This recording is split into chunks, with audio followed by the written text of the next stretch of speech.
So I'll ask Yeah. if you wouldn't mind taking the last few bites of what you have in your mouth or on your fork, because we'll start off with a relaxation exercise that's hands-free. So I'll give you a moment to settle in.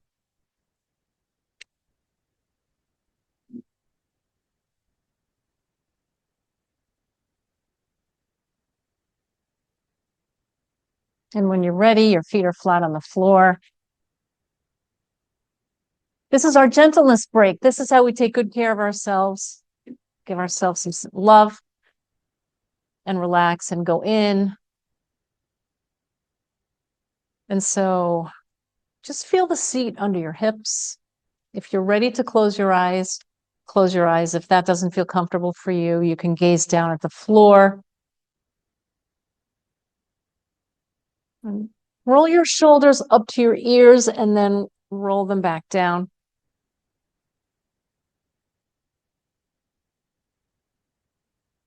And rest your jaw. And so the top teeth are not touching the bottom teeth. And you might be thinking, how do I rest my skin? And just let it go. Rest your eyes.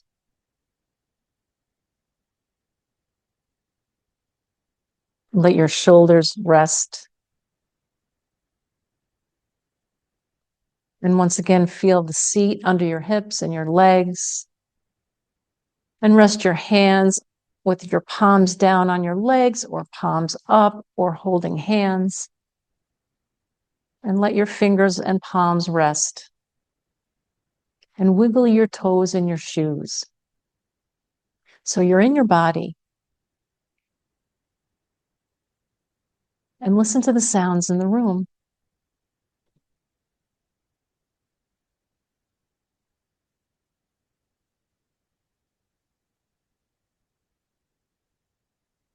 And we're going to take some breaths. And if you can, try to inhale through your nose and exhale through your nose. But if not, use your mouth. And as you inhale, try pushing your belly out. We're going to use our diaphragms consciously. So push your belly out and breathe in through your nose or mouth at the same time. Breathe in and fill your belly, or push your belly out and fill your lungs. And then pull your belly back in on the exhale. Keep exhaling. We want an exhale a little bit longer than the inhale. We'll do a couple more. Breathe in through your nose, push your belly out.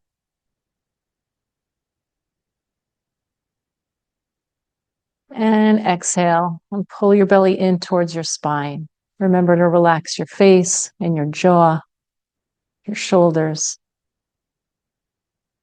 And breathe in. And exhale. And open your eyes when you're ready.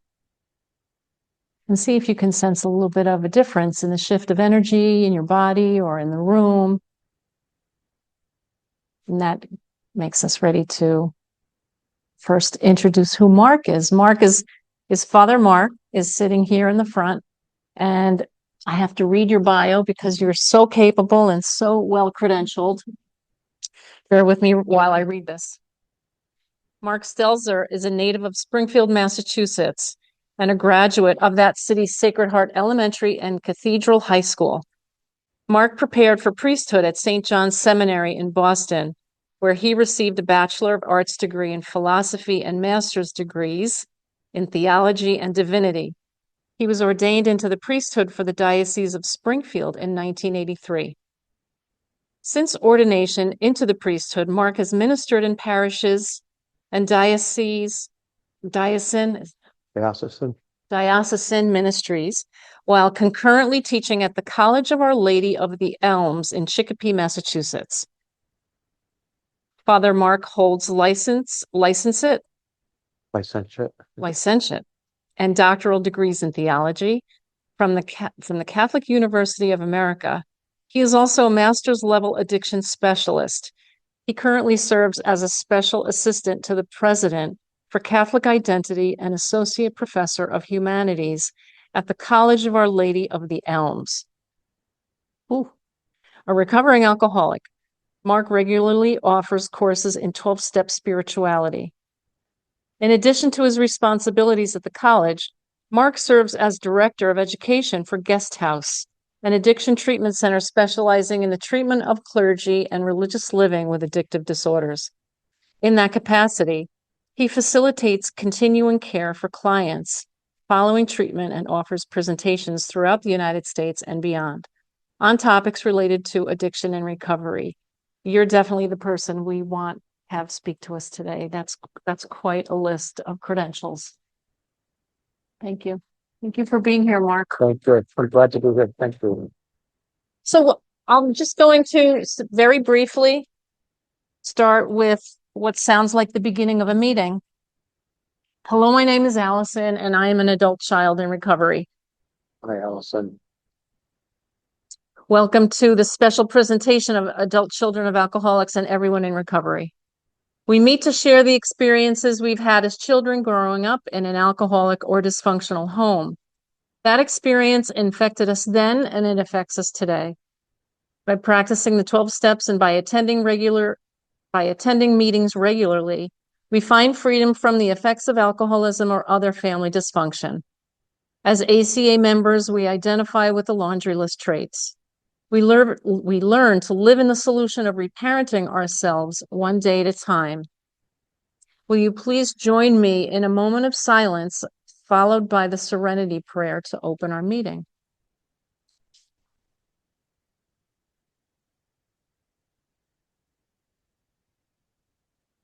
God, grant me the serenity, accept the things I cannot change, courage to change the things that I can, and the wisdom to know the difference. Would anyone like to read the ACA promises? I'll give you the book. These are the ACA promises. 1, we will discover our real identities by loving and accepting ourselves. 2, our self-esteem will increase as we give ourselves approval on a daily basis. 3, fear of authority figures and the need to people please will leave us. 4, our ability to share intimacy will grow inside us. 5, as we face our abandonment issues, we will be attracted by strengths and become more tolerant of weaknesses. 6, we will enjoy feeling stable, peaceful, and financially secure. 7, we will learn how to play and have fun in our lives. 8, we will choose to love people who can love and be responsible for themselves. 9, healthy boundaries and limits will become easier for us to set. 10, fears of failure and success will leave us as we intuitively make healthier choices. 11, with help from our ACA support group, we will slowly release our dysfunctional behaviors. 12, gradually, with our higher power's help, we will learn to expect the best and get it. Thank you, Robin. You're welcome. And now I'd like to invite up Mark. Thank you all so much. And thank you, Allison, for that introduction. And, the most important thing about anything in my bio, certainly today, is not necessarily anything that Allison read, but the fact that I'm an alcoholic, and very happy to be here, and someone who has had the privilege of being in treatment, given the gift of recovery at Guest House, the treatment center I now work for, and being able to be in treatment with people who identified coming into treatment as adult children, and in listening to their stories back in 1999 when I first began this journey. That statement that so many of us in recovery from alcoholism say, listening to their stories, I said, me too, me too, me too, that a lot of the adult children issues, a lot of child issues, were issues that I knew in my household, which was not alcoholic, but was terribly dysfunctional. And I'm here today with a person from Springfield right here. I don't want to blow your anonymity, but we grew up streets apart from each other, and I just found that out. And endured the torture of some of the same schools, Catholic schools, and some of the priests we talked about. And Springfield, in the time we grew up in it, Springfield, Massachusetts, was a very blue collar town. The big industries were Smith and Wesson and things like Milton Bradley, industries like that, which are now radically diminished, and many of them moved to the suburbs. But almost everybody's dad was either a cop or a firefighter or a mailman. The women were nurses or teachers. That was about it. And, I fit that classic profile of a Springfield kid, lower middle class kid. My dad was a police officer in Springfield. My mom was a nurse. And that makes for a great pairing of being able as a kid to be able to pit the parents against each other, the authority figure and the caregiver. And in the house I grew up in, uh, again, there wasn't alcoholism, but there was a lot of dysfunction. And at a very, very early age, I sort of came to the conclusion that maybe my parents loved each other, but they didn't like each other. And it came to be, my dad, each time he got promoted from patrolman to sergeant to lieutenant to captain, he eventually became chief of police in the city when I was in high school. Each time he got promoted, it meant going back to the dog watch. So that meant that, he's working the dog watch, and my mom was really the parental figure that was in the house all the time. Their marriage was also, characterized by a lot of infidelity, marital infidelity on my dad's part, which was not uncommon with, the police profession at that time. And I was that little kid at the top of the stairs, and I'm thinking of it right now as I look at those stairs, just sort of listening to the fights downstairs at night. I was that little kid that when my Irish grandmother decided that she was going to go catch my dad in the act of infidelity, who sort of run gunshot in the back of the car, my mom and my grandmother in the front of the car and telling my younger brother and my older brother, the three of us there, just lay down and, like supposedly we're not going to see or hear anything.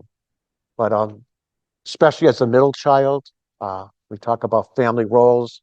I internalized all of these things. My older brother, great athlete, All-American in hockey, baseball, soccer. My younger brother, the same. I'm sort of the nerdy middle kid, closest to my mom, the one who feels all of these things. And very quickly, as a young kid, I became what I only know now through the language you've taught me and recovery's taught me, sort of that lost child. I went into my own imaginary world, and I lived there until I found booze. And I found booze at 19 years old. The very first drink I took was the day I was admitted to the seminary. The other guys in the diocese who were around my age that I knew who were already studying said, let's go out to celebrate. You're accepted. I was going as a junior in college to St. John's in Brighton. And, I didn't drink as a kid growing up because I was that fearful kid, especially when my dad is a police chief. And, when I was like 12 and 13, he was head of the Youth Aid Bureau before he became chief, the Juvenile Bureau. And all he used to say to us is, God help you kids if your name comes across that police scanner, there'll be trouble. So, I didn't smoke out of fear. I didn't drink out of fear, not because I didn't want to, certainly didn't use pot, was around just a little bit then. I was one of these straight liner, who could function well outside in school and all of that, but at home, just internalizing, a lot of the dysfunction that was there. I can remember as a little kid thinking it would be better off, even when I was little, if they got divorced. Why don't they just leave each other? And nobody got divorced. And sadly, for them and for all of us, they didn't get divorced until I was ordained 5 years. So I was in my 30s when they finally got divorced and enjoyed the life they so well deserved. So a lot of what I hear from you in ACAA, what I hear in meetings that I go to throughout the country, around the area, meetings at home, people in A talking about their growing up years in dysfunctional families, I certainly identify right to the T, huh? And there's still that little kid listening at the top of the stairs within me, huh? Because even though I've been at this work for a long time, I worked with a Jewish therapist, a wonderful guy that I was lucky to meet when I came out of treatment in 1999. Finally, about 8 years ago, he had to retire, but I worked with him all those years in between. And, if he didn't have Alzheimer's, he'd still be working. I'd still be going to him. And, every so many years, he'd say to me, Mark, we can wrap this up. I think you're well enough. We've done the work that we've done. You're working through these issues. You're going to meetings. You're working your recovery. I think we're ready to wrap up. And I just kept saying, no, I need more. I get something with you that I don't get in 12-step meetings. And I think a lot of us need to do that outside work. And so with a smile, he'd say, okay, I'll keep taking the $300, keep coming.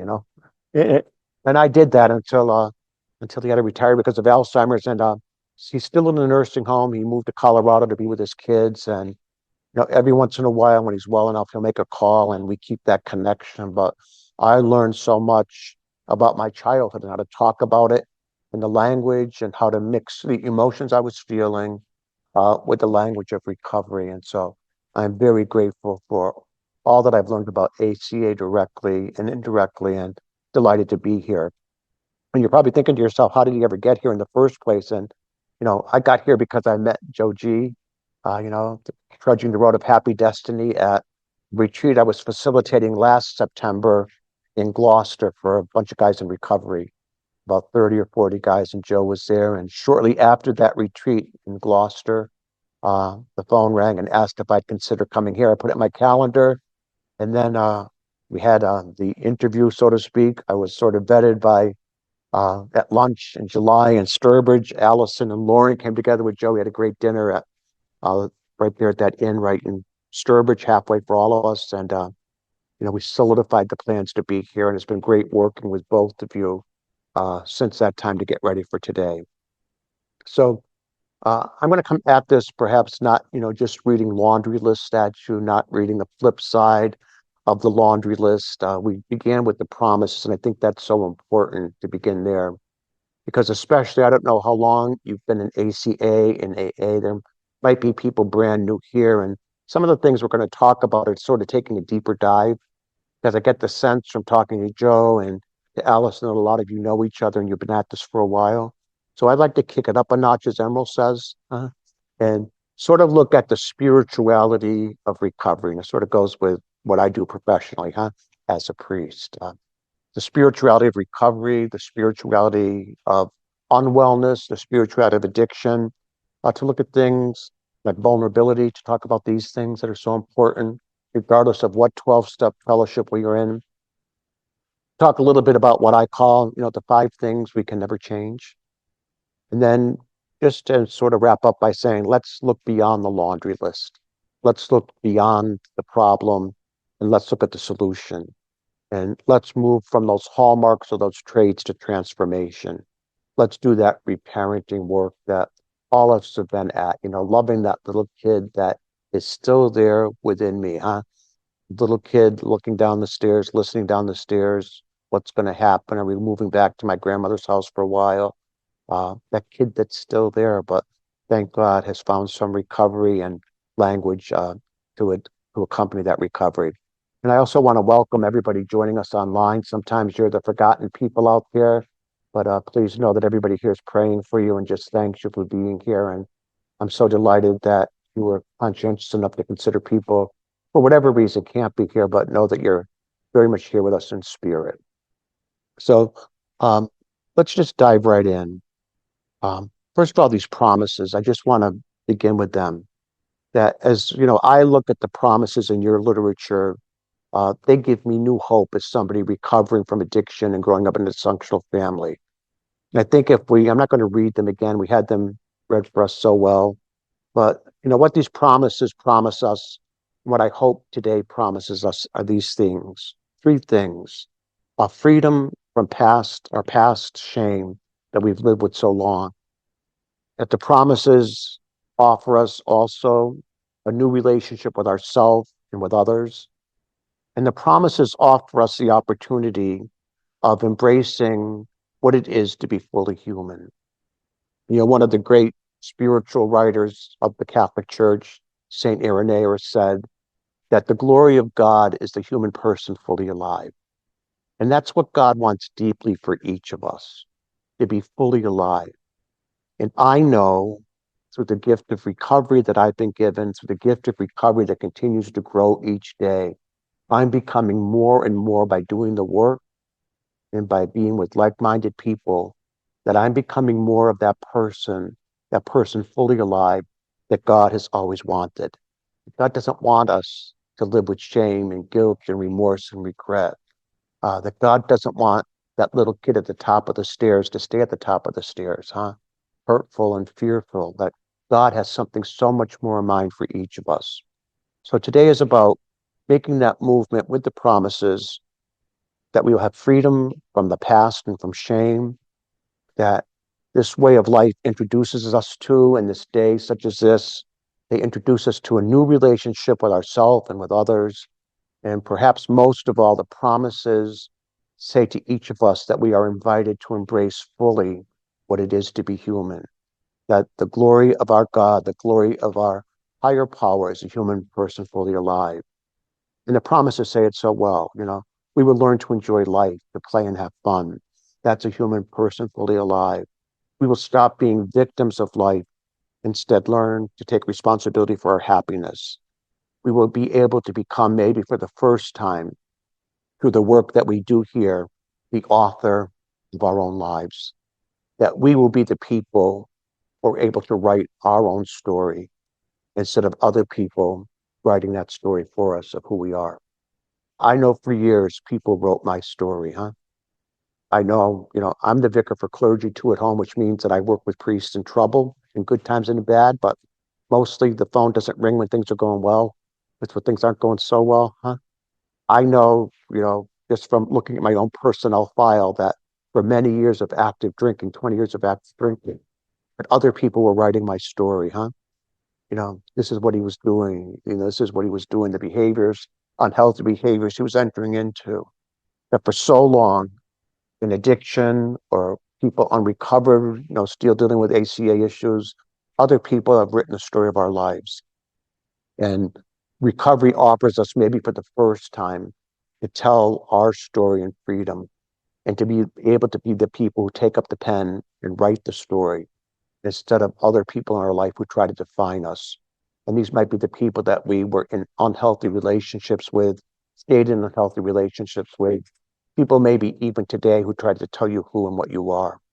But ACA, the gift of recovery, offers us something so different, that opportunity to become the author of our own life, and therefore to become the person that God has always wanted. So let's talk about the gift of imperfection. And, I know that we probably all might be familiar with some of the names of these big therapists out there who have done a lot of work with the spirituality of imperfection. One of them certainly is Ernie Kurtz, if you've heard that name before. Ernie Kurtz, who wrote The Spirituality of Imperfection with a woman named Catherine Ketchum. Ernie Kurtz, sort of his backstory. Ernie was a Catholic priest. He wrote his doctoral dissertation at Harvard as a priest. It ended up being called Not God. People who write doctoral dissertations, next thing you want to do is make a few bucks on it after all that work, so you get it published. So you put a more attractive title on it and hope some publisher will buy it. Very mercenary. I did the same thing, 2 years out, get the dissertation, get it published, make a few bucks on it, then never looked at it again. But Kurtz did that with his doctoral dissertation, and that was really like the history of AA, the history of AA and the history of, spirituality, of recovery. He sort of continued that in the book Spirituality of Imperfection. Also, writing a lot about spirituality of imperfection is a woman called Brene Brown. You've heard her name? She does a lot of ACA work, inner child work. She's written a book called The Spirituality of Imperfection. And I just want to begin, not by necessarily looking at those therapists that we hear about all the time in recovering circles, so that you don't think you're coming here to walk away with 3 credits in addiction studies or something like that, name the theorist and match the theory and all that. But sort of look behind what they're at and take it more, the deeper dive into the spirituality of imperfection. And here I quote a wonderful guy from Boston College. His name is Michael Himes. He just died 2 years ago. He taught theology there, also a Catholic priest. And he wrote a little essay that I remember from my years studying from the priesthood. He wrote it years ago. When I was at St. John's Seminary, I was just telling Joe that we took a lot of courses at Boston College. So these names that I knew back as a kid, when they were preaching these really pearls of wisdom, 18 or 19 or 20, they were saying the nice things, but it was just, going in one ear and out the other. So I pick up these things that these people wrote and that I was exposed to with the gift of recovery and just see them so differently, 30 and 40 years apart. And Michael Heim said this, that being human is a really scary business. To be human with all of its flaws and its imperfections, I'm 68 now, so I went for a physical and all of that. Last year, he said, you're morbidly obese, you got to lose weight, you know, otherwise this is going to happen. This is what the labs look like. They scare you to death, huh? So, doing the work and, through the year, I lost like 60 pounds and all that with a lot of help. Um, I went back this time, he said, you're doing great with that, but now you need a colonoscopy, huh? And I was just telling some people, a friend of mine, a priest, I visited him last night. He was diagnosed 2 months ago with colorectal cancer, and they're giving him 2 weeks to 2 weeks to 2 months to live, huh? So we don't know. Life becomes very fragile. That being human is a scary thing. And he said that's why we spend so much time denying that we are human. It's just easier to try to say, we just want to run from this, and we internalize messages at an early age, and this might be from people like Father Power that you and I knew, huh? The priest used to come and read the report cards out loud, and shame you right in front of the whole other class of school. We tell ourselves things like this. We receive messages like this: be like God, because being God is good and being human isn't. So be God, or as close as you can to being God, or don't be at all. Just striving for perfection. And I live with that, and I don't know if it's just characteristic of a lot of us in New England with the old Puritan background that still lingers or something like that. But you talk to a lot of people in recovery, and they grew up in homes like that. Be perfect. Dad's a chief of police. You can't get caught doing anything bad. It's a reflection in our family. Don't let anybody know on the street what's going on in the house between your mother and father, because that would reflect on his job and all of that if people found out that he had a couple extramarital affairs and all of that during his career. And again, I'm not making a judgment on him now. I look at this lovingly and in a very different way now. So when we recognize ourselves finally with the help of programs like this and programs like AA, when we recognize ourselves as human with all of its uncertainties, all of its ups and downs, we come to grips not only with the limits of our physical being, we're all growing older, but we also come to understand some of the other hurting areas of our life, like things in our childhood, huh? When we were all wanted to have that picture perfect home to present to the teacher at school, that everything had to look so good. And again, the title of that essay was The Mystery of Not Being God. And he says that, we are not creatures in the abstract, like floating out in space, that we are humans with concrete pasts. And many of those pasts are filled with pain, filled with happy moments too, but a lot of them are filled with pain. And for many of us sitting here, including myself, a lot of it is unresolved pain, huh? And we share that pain as individuals, but coming into a room like this, we share it communally too, huh? My pain somehow becomes your pain, huh? And I'm not talking about unhealthy transference, huh? You know, I know exactly what you're feeling. I know exactly how you are. I mean, I'm not you, huh? Part of boundaries, I think, and you people in this fellowship are so good about that. We have to define where I end and you begin, huh? We have to keep that space. And for those of us who are in caregiving professions, priests, social workers, nurses, it's very, very hard to do, huh? Because you just want to jump in that space and be the healer and all of that. But that's not to say that we don't share a shared hurt and a shared pain, that we are people whose pasts have been filled with a lot of things that only through remembering and bringing to speech can we hope to heal. And that's what this is about, finding those safe spaces to come to bring these things to healing. And again, to come back to Ernie Kurtz, he died 10 years ago. And he said the first and fundamental message of Alcoholics Anonymous, and therefore all the 12-step programs that followed from it, more than 100, is that we are not God, huh? That we are not perfect and that we don't need to be, that we need to embrace that mystery of being perfectly human. And to be perfectly human does not mean becoming God or becoming perfect. So to say that, we come into a room like this, a room of recovering people, all sorts of different backgrounds, all sorts of pasts, all sorts of things that we've done that we would never do. We weren't living the pain of addiction, our own addiction or that of others. things we would never have done if we did not grow up in the pain of a dysfunctional home that's not resolved yet. To say that in the midst of people coming together in a place like this, that spirituality can be touched and felt, seems almost like an oxymoron, huh? Because you would think that with some of our past and all of that, we would think of them as less than perfect and less than godlike. But we know from this program and from what AA says that it's precisely in the darkness of our life that God wants to come to us, or that higher power wants to come to us and transform us, huh? And again, I quote a lot of spiritual writers not to try to impress you, but just to sort of show that throughout the Western tradition and the Eastern tradition, that, these thoughts about recovery have been common to the human experience even before things like AA came to be. That people centuries ago struggled with these same issues because they were human too. And St. John of the Cross, one of the mystics, a Spanish mystic who lived in the Middle Ages, said, if God came to us on the brightest, nicest day of fall like this, when everything was going well in our life, and said, guess what, Mark? I want you finally to be free from the pain that you felt as that little kid standing at the top of the stairs. We would probably say, excuse my language, screw you. Huh? I'm fine, And how often did I use that language when things were still functional in my life despite my drinking? But if God comes to us with everything as, up and bright and the perfect day and all of that, we'd run the other way. And St. John of the Cross, therefore, spoke of this thing that he called the luminous darkness. Seems like a contradiction.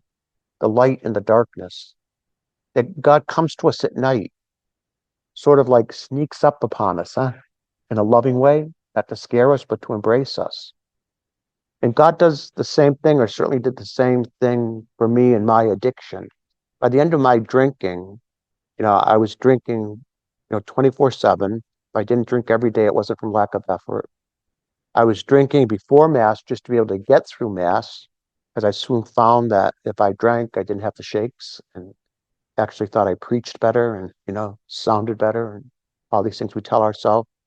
The day before I went into treatment, the week before I went into treatment, I couldn't get over to say Mass in the morning because I was so sick after drinking all night and drinking in the morning that I had to have one of the deacons go over and do a communion service. And thank God, treatment entered my life the next week and sort of swooped up lovingly and brought into treatment. And it's in the midst of that darkness, I think, that we find God that wants to walk with us. Where else would we come into a room like this and expect to find two words used together at the same time, sober and alcoholic? Seems like a contradiction, huh? Where else will we come into a room like this and say, recovering adult child, huh? They sound like contradictions. But once we embrace the spirituality of being imperfect and saying that this God comes to us not in the bright clouds, not necessarily on the best day of our life when we look best to the world and all of that, but that our God somehow needs that darkness. This is not to make God sadistic, huh?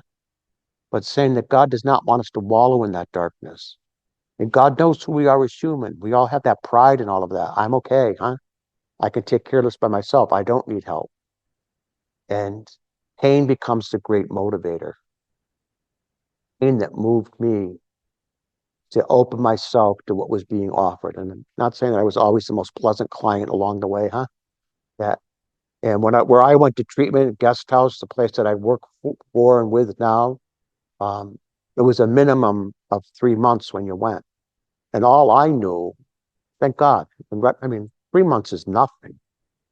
When you have to unpile, years of active drinking, years of unhealthy family dynamics out of our whole life to take 3 months to do that, I thought that would be an eternity, huh?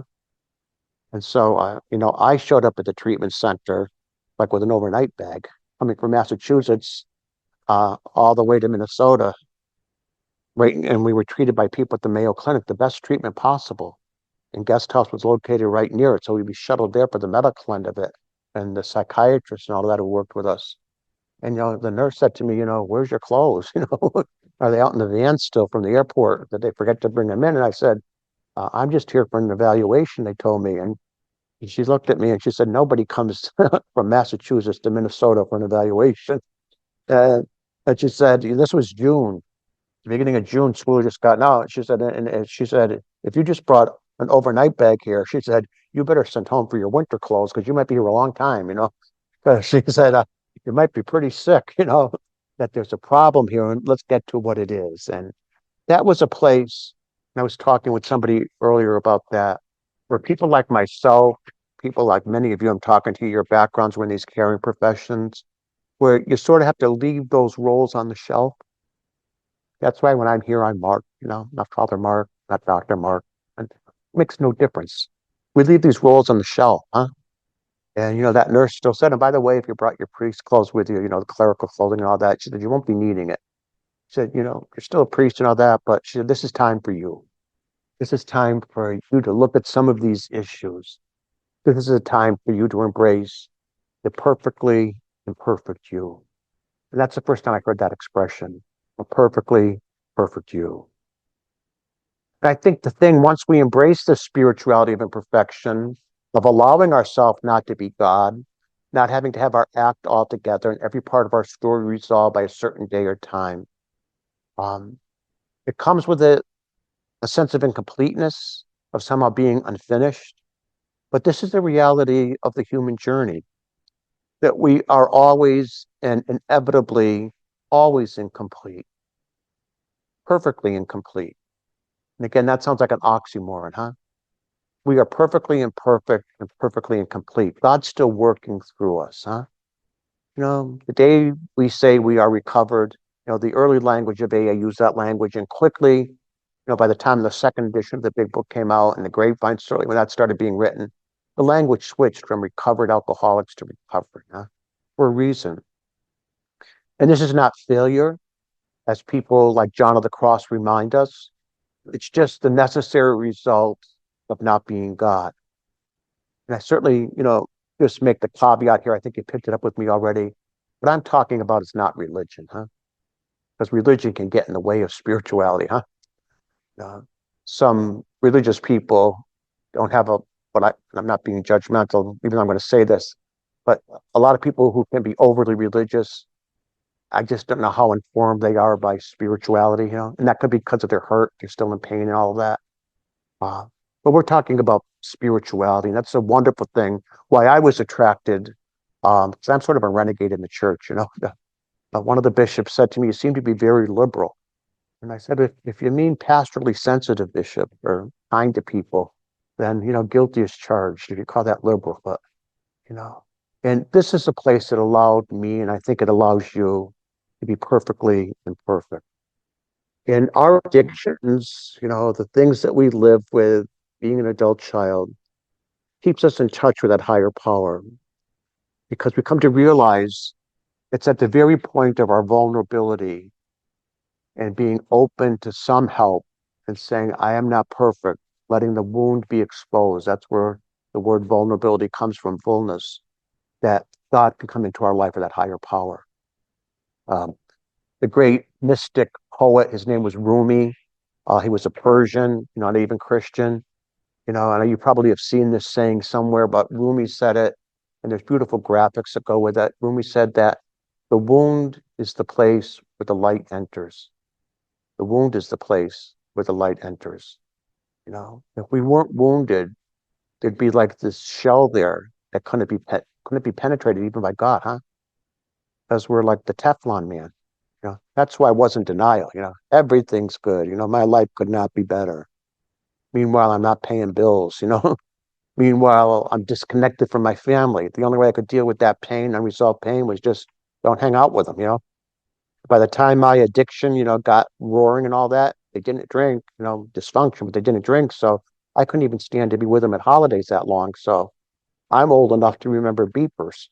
And so I tell the answering service, you know, beat me like in 28 minutes, never on the hour or anything, because they might get suspicious, never 30 minutes. But, you know, I'd call them and say, I'm going into the house now, you know, give me like 28 minutes and then beat me. And I'll say I had to go to the hospital to take care of somebody dying and all of that. This would be Christmases and Thanksgivings, and just couldn't be with the people who, despite all that they were living with, loved me deeply, huh? and still bear some of, the remorse and the regret, time not spent with people like my grandparents who were sort of there as a rescuers for us and all that. As they grew older, I just could not be present because my addiction wouldn't let me be. That this is what we need to be able to do to become vulnerable enough to let God in. And if we're going to dedicate this day to anybody in the recovering field, I just think, I owe a debt of gratitude to Melody Beattie, codependent no more. Now, I was so sick when I was first hearing those guys in treatment talking about their families. And, that sort of like opened up, with them, maybe me, that there was a beautiful Barnes and Noble right next to the Mayo Clinic. So what I decided to do, rather than really get honest with the therapist, those first months of treatment, because I couldn't get honest with myself, let alone them, I went to the self-help section, and maybe if I read something about it, this will go away. So, I still have a stack of books. My first sponsor called them Get Better books. And he says, they're nice, but yeah, you just need one book right now, the big book, huh? Stick with that. Keep it at that. Read Living Sober, something like that. Stick with the basics. Don't let them take you off on a path you're not ready to go yet. But Melanie Beattie was the first person who put into writing what I was feeling. And I didn't realize until I was speaking somewhere a couple of months ago that she died this year. She died in March, huh? And that's left a huge void, And there's Claudia Black, who I had the privilege of speaking on a panel with Claudia Black several years ago in Michigan, and just an incredible person. And she was new, coming into a world of all priests and bishops to talk about addiction. And they weren't recovering people necessarily, but like trying to educate them. So if they had people, and she began to tell parts of her story, the story behind the story that we read, that afterwards she said to me, I don't know why I let myself become this transparent. I never do this in public speaking. And she said, there's me something about all you guys in black sitting there. You shook the honesty out of me or something. But she said, I felt comfortable enough in that audience to tell the backstories. And if we look at Brene Brown's story, I've listened to her. I've used her work in retreats. I use it with students I teach in addiction courses. We looked at her, the healing work, a lot of adult child stuff. I said to myself, why am I so attracted to her? Then I began to read her backstory. And it wasn't until earlier this year that I found out in AA, she's one of us, huh? You know, she was, began in AA before she got into this other therapy stuff and before she had all of these degrees after her name, that she's one of us. And I'm just going to end this part here. I want to break it up. So we're talking about the power of our stories and their transformation so that we can hear people from among us briefly tell their story. Melanie Beattie said this, and this has stuck with me. The broken pieces of our life are often our greatest teachers.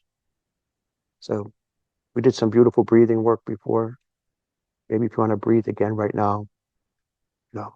The broken pieces of our life are often the greatest teachers. It's from the broken pieces of our life that we learn strength. But it's also from the broken pieces of our life that we learn compassion and wisdom and understanding. It's from the broken pieces of our life that we learn the humility to pray. It's from the broken pieces of our life that we find the vulnerability and the sense of helplessness we need to cry. It's from the broken pieces of our life that we find the openness needed to truly hear what somebody else is saying and the pain they're feeling. And it's from the broken pieces of our life that we gain the courage to risk reaching out for help. All from the broken pieces of our life. All from not being God. All from embracing the spirituality of imperfection, which teaches us what it is to be perfectly inhuman, to be able to say this is good, because the glory of God is the human person fully alive. God wants the best for us. And if you're interested in this reflection and all of that, by the wonders of technology, I have a QR code after this. So you just scan it with your phone You can unload it, upload it to your computer if you want. These slides that I'm talking off of are all there. So sometimes just hearing it for the first time, you say, what did he say? Or this struck me. And it sort of saves you from trying to take notes in class and all that. So that's what I do when I'm teaching now. I don't want them taking notes. I want their hearts open, huh? I want them to stop and breathe, and to experience the words, huh? Because that's the only way we can carry the message is the word, huh? And not to be preachy, but we're in a church, Um, that's what our God is about. The word of God came flesh, huh? So that it could speak, huh? And tell us stories, huh? That it's in stories that we heal. And that's what we're going to do now, okay? And I know we have some great volunteers, huh? Great volunteers. So I'm anxious to hear you, huh? We'll switch gears here. Yeah. Okay, hi everybody. Hello, family. And I refer to you as family because recovery is my family. So, Look around. oh my gosh, that's a tough act to follow. Oh my God, thank you so much. I was so touched, especially when you talked about the last part with the brokenness. That's how we find our light. Mhm. And I believe that's how I found my light, um, and my higher power. Um, Allison asked me to speak a little bit today on vulnerability. And I was thinking as Mark was speaking how when I was a child, well, first of all, just say I'm Robin. I'm a recovering alcoholic and a recovering adult child. I've been in recovery in AA 38 years and in ACA for about 15 years. And I'm grateful to AA for getting me sober so that I could also venture into these other 12-step programs that have helped me to Mhm. find more of my light and dig deeper into what was really going on with me. Because I do believe that drinking and eating and all those reasons why we have 12-step programs are just a symptom of a bigger issue. And I know that growing up in the home I grew up in was the issue. And it hid who I really was. So for me to be vulnerable, was for me as a child being vulnerable, I couldn't be because I would be hurt more. And so I had to learn at an early age to be strong. And I believe that started about the age of 4, when the sexual abuse started with my father, who was a rageaholic, alcoholic. Um, and so I learned to be, there was my sister and my mother and two other brothers had left. My older brother left the house when he was 19. I was 9, 10 years younger than him. And I was the only one that's fought back, like stood up to him. And because if I was vulnerable, I would be hurt more. So when I came into AA in the beginning, I could hardly speak and say my name and spit out the words that I was an alcoholic, especially in front of a group of people, because to be that vulnerable was very scary for me. And I learned over time that I had to force myself to do things that I was not comfortable with if I wanted to live. I thought about suicide as a child, like from the ages of like 10, 11 until I started drinking at the age of 15 because living in that house was so horrible. And I believe that drinking at that time saved my life because it made it bearable. But the drinking, of course, kept me down and hiding who I really was until I stopped at the age of 35. So my mother died, who was also an alcoholic, codependent, emotionally unavailable. She died when I was 40, so I was 5 years sober. And I had just been starting to have a relationship with her on my terms. Phone call, they lived in Texas at the time, and I was in Connecticut. And I would call and um I heard in an AA meeting that we could be teachers of love. And before that I had a lot of hate from my parents and how I grew up, but also the acceptance of me being an alcoholic also had to do with the acceptance of them being alcoholics and my mother being an alcoholic. And so I started to accept that fact. And about 3 years before she died, I was starting to work on a relationship where I would call and tell her that I love her. And she wouldn't answer for a long time, which she wouldn't say anything. But I kept saying it. And then after a while, she'd start to say, "We love you too," say it real quick. And I kept it up.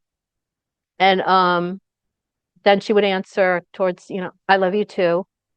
And then right before she died, for the very first time, the last time I spoke with her on her deathbed, she told me two things that I'd never heard from her before. And that was that she was proud of me, that I had stopped drinking, and that if she were to live her life again, that's what she would have done. And the other thing was, she said, "I love you, sweetheart," first. And she had never said that first to me before. So I take those as gifts. But coming into being in AA, so my mother died, and I went to see a friend of mine who has since he was in AA too, and he has since went back out and was unable to come back in. So many of us, and I know that he had a really rough dad. And I often think had he had ACA at that time, he may not be dead. I think a lot of alcoholics who have come from traumatic households, are part of it is they're alcoholics because of the emotional trauma, and B, that they didn't find recovery in ACA. That's my own opinion. But so I went to see him, and he helped me pack up my house and stuff. I had to go down and see my mother. I was told my mother was dying. He helped pack up my apartment for me because I was so out of it mentally and emotionally, and I had to get on a plane. And anyway, after she died, I went to see him, and I just blurted out, for the first time in my life, I felt so lonely. It took my mother's death to say that, but what hit me, and I've thought about this since, is that it felt so encompassing physically and emotionally to me to say that out loud. But it's something that I had felt all my life, ever since I was a little kid, that I felt lonely. And to say it out loud felt so icky, like I had this disease of loneliness. And I did. I had the disease of loneliness. I believe that's what kept me drinking and not being able to admit out loud that I was lonely. But I will say this, that ever since I did say that, I was able to be more honest with my sponsor and really talk about my loneliness from growing up. Those chip bags over there.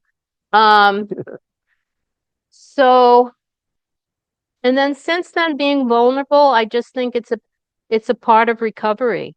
And I really appreciate you mentioning Melody Beattie, because on Wednesdays on Enders Island in Connecticut, at 10:30 at my ACA meeting, we read From the Language of Letting Go, which was a book that my sponsor introduced to me around that time when my mom had died, and it really spoke to me. And I always recommend it to people that I sponsor in AA, women that I sponsor, because I think it helps them to get in touch with their vulnerability more. So I'll just say, so the next speaker can speak, is that this journey that I've been on, and I still look at it as a journey. I'm grateful that there's no destination to it, because I learned so much in my recovery.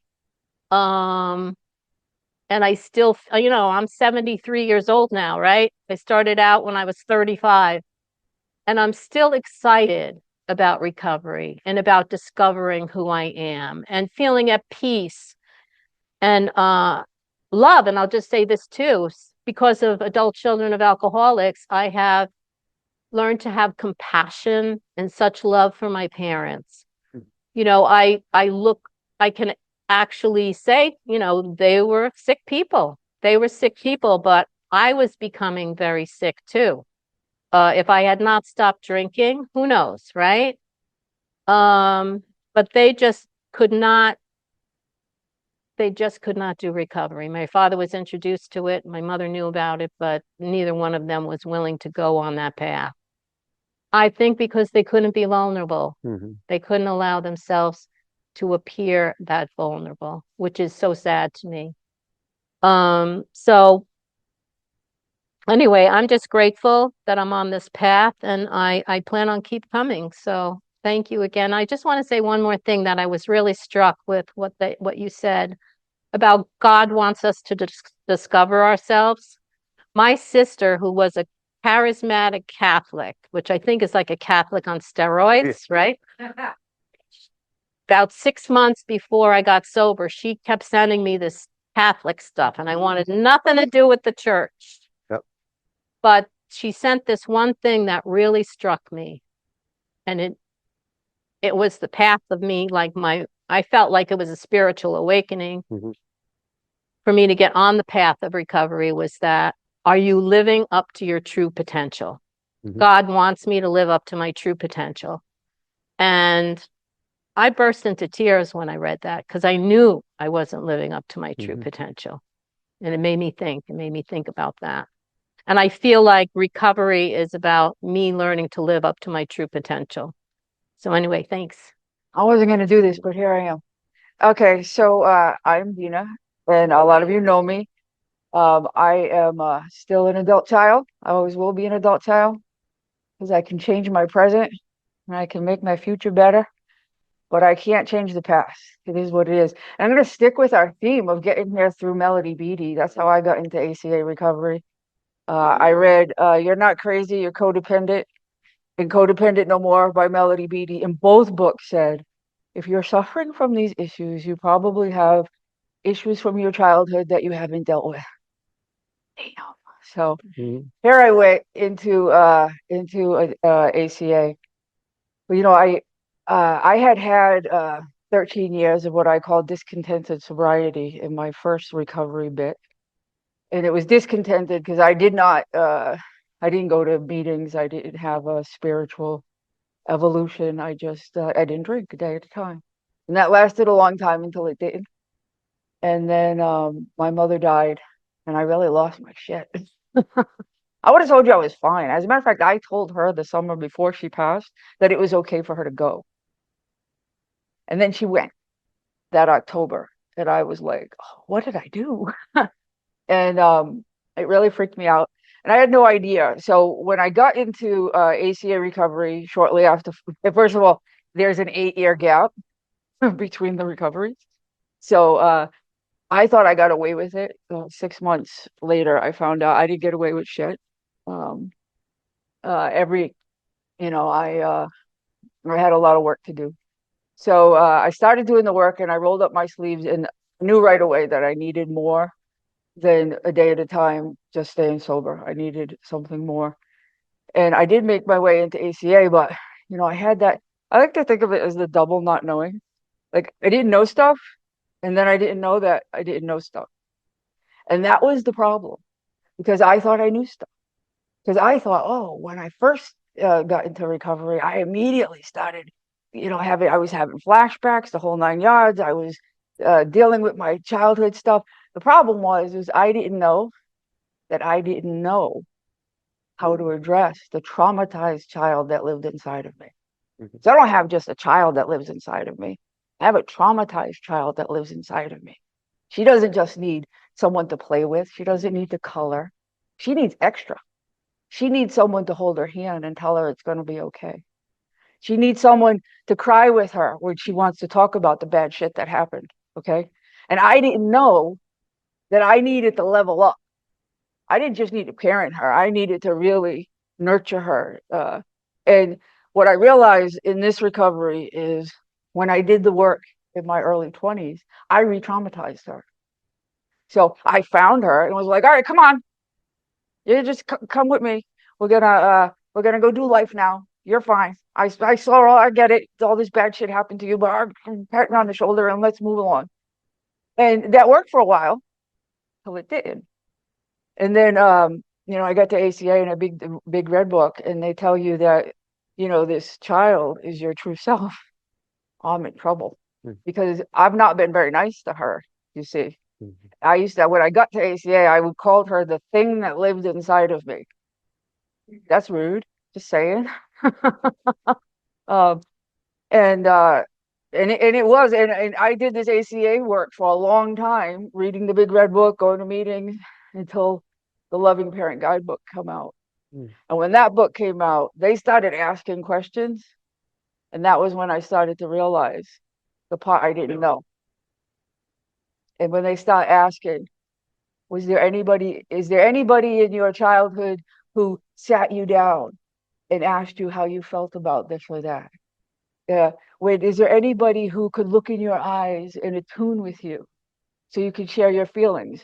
And I'm like, nope. Didn't know I was supposed to get that.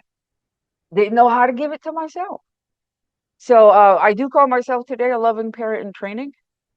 Training wheels is still on. I don't think I'll ever take them off because it's not my first language. Okay, my first language is suck it up, buttercup. Let's move it along, and don't dwell.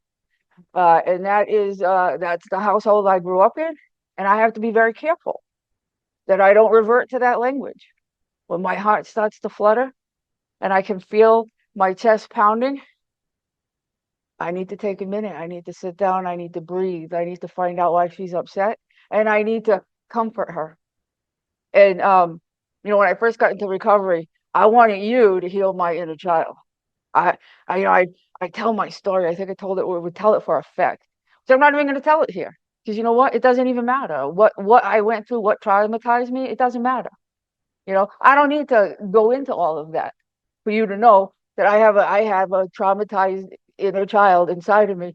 The thing that's different is I don't need you guys to comfort her. You guys actually aren't allowed to talk to her. Okay? It's my job. I'm the one who talks to my inner child. I'm the one who has learned to comfort her and to keep her safe. That's my job. I also learned that I don't put pressure on her to do stuff because she's not the doer. I am. I don't tell her or give her my list of stuff I need to do. I tell her it's okay. We're going to get it all done or we're not. And either way, it's going to be fine. But it's a relationship. It's a day at a time. Because again, it's not like a regular 5-year-old that has had a perfectly fine childhood and she just wants to color. And when I first started this work, that's what I thought I was looking for, and that's not what I found. I found a 5-year-old who was sullen and sulky and didn't want to talk to me and didn't trust me. I was doing in the morning meeting, we do the Loving Parent Guidebook check-in every day. And the meeting had been on trust. And I was doing my check-in and I heard loud and clear, who's going to protect me from you? I thought, she's got my number. Who is going to? And the thing is the only person who can step up and do that job is me. And that's why I keep coming and I keep doing this work a day at a time, because I cannot change my past. Talking about it, it doesn't make it different. I can heal from it. I can make it so it doesn't affect me on a day-to-day basis, because I know when the heart starts to flutter and I start to feel a little anxious, I need to take a time out and I need to have a conversation with her. I don't need to have a conversation with you. And that might mean me saying, you know what? This is all well and good, but I need to take a break. And that's fine. That's what I have to do for me today. And so far, so good. It's working, and I'm going to keep coming. And with that, I'm done with my little story. Good afternoon, everyone. My name is David. I'm an ACA Hi, Dave. addict, alcoholic. I'm grateful to be here. I got a little Springfield story. And 78, I was 20 years old, and I had a couple of B&Es. And I went in front of Judge McKenzie, who went to school with my grandmother. Alice Corrigan was a school teacher. And he's like, I'll give you one shot, Dave, or you're going to jail. I'll send you to Marathon House in Springfield. You have to go there for 2 years, or you're going to the ACI for 2 years. So I went up there, and you have to like clean the banisters with, they go by with gloves and see if there's any dust. It was a therapeutic community called Marathon House. There was one in Coventry, one in Springfield, a couple other ones. I ended up going to the one in Springfield, and it's like I forgot to take the lint out of the dryer, so I wore the lint around my neck on a string. This girl was communicating to me from South Boston somewhere, and I just sat there and I didn't say nothing. She dropped the hostility slip on me in one of the meetings, and then they go, "Oh, you can't do that just because you didn't respond to what you said." And it was strange to me. It was all strange to me. So we go into the little thing in Springfield, a little amusement park for one of the celebrations at the time, and I was in the back seat, and I was like this. And the kid in the middle was sitting like this, so I pushed his leg over like that. So now I broke one of the cardinal rules: no violence, no sex, no drugs. So I had to wear a sign that's shaped like a turtle. A bunny is fast and comes in last. I'm slow like the turtle. People wonder if I'll make the hurdle. Communicate, communicate, communicate. Please help this turtle make the hurdle. So they said when I come down, they shave my head. When I come down, I got to wear it on my neck. Spare parts in the kitchen from 12 to 12, something like that. 12-hour shifts in the kitchen. So I said to myself, oh, when I woke up, I'm not doing this. So I took the sign to it like early in the morning, jumped over the fence, went downtown Springfield, found my way back to Providence. A couple months later, they found me on the run. And they found me, said, David, I'll give you one more shot. You can go back to there. I said, I'll take jail you on. I can't take that place. So, like, because he was like that on the after, yeah, first stage, second stage, and third stage. On third stage, they gave you your drinking privileges. It was in the 70s. That's how much they didn't know about what they know today about addiction and this, that, and the other. But that was my trait as a child. I run. I did, my father was in the Navy. My grandfather was a decorated Marine. I had a crew cut. Everybody else had long hair. I had acne all over my face, 15, 16. So I had low self-esteem and inferiority complex to begin with. So he would hit, discipline us. And then I just hated him. I hated my father. I ended up going to the veteran cemetery and writing that, not writing it out, but I said it out. I forgive you, realizing it's a generational curse. And like he was, married to my mother and had 6 kids, and my grandfather come back from Okinawa, storming the beach, seen a bunch of his friends get killed, and thinking my grandmother was cheating on him. And it was Prospect Heights in Pawtucket, so Narragansett racetrack there. Lincoln Downs was a racetrack. We were kids walking horses at 15, 16, seeing the jockeys taking Dexedrine and Black Beauties and drinking so they could stay under 100 pounds so they could meet their mount for the horse race. And just the corruption with the drinking and the gambling and the mafia and all that from it was terrible. It was crazy, but that was me at 15, 16, walking horses $3 an hour. I didn't care. I loved it. I loved being around the horses, mucking the stalls, this, that, and the other. But I always ran from responsibility, from trouble. Like my father caught me at the racetrack one time in a clubhouse. He said, "What are you doing here? You're supposed to be. So get home, and I'm gonna beat your ass." But I didn't go home. I was 16. I didn't go home. And finally, when I did go back, I was drinking and I fell asleep on the outside of a car in the windshield. And the cops called him to come get me in North Kingston. And he woke me up in the morning. He punched me in the head and I got knocked out. My mother said, "Tell him you fell. Tell him you fell." So I told him I fell. So he drove me to Lincoln Downs, which is Twin Rivers now. It was a racetrack at the time, dog track racetrack. He says, "If you call me if you need anything, but don't ever come back." And I was just like a menace to society out in North Kingston, smoking pot with the kids out in school, not going to Kingston High, and cops looking for me, all that stuff. So when I came into the programs, first it was NA. I had 15 years in NA, but first it was AA. I was trying when I was a kid. I would go to St. Maria Goretti, St. Uh, St. Teresa's on Newport Avenue. I'd go to these AA meetings, but I couldn't really get it.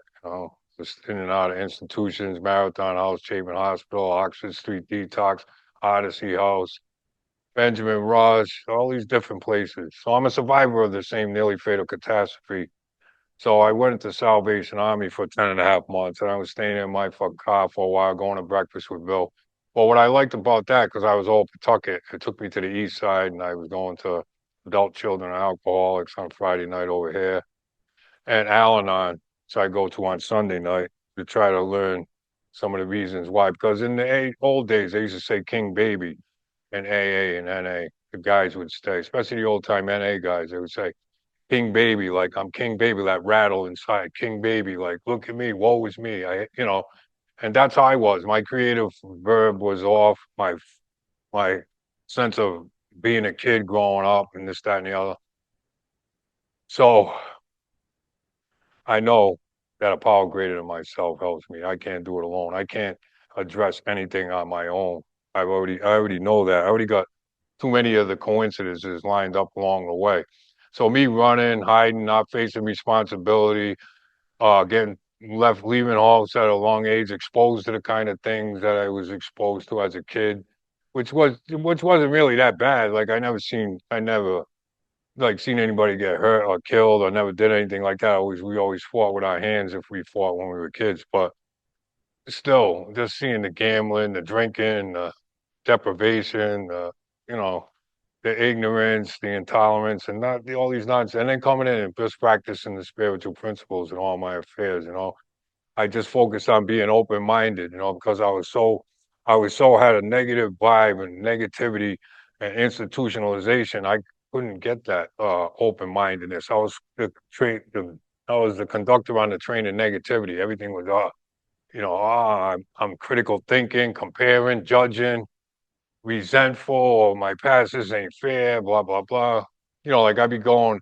One time I went down the streets in Central Falls on Central Street, and this apartment house was empty. I opened the window and jumped in.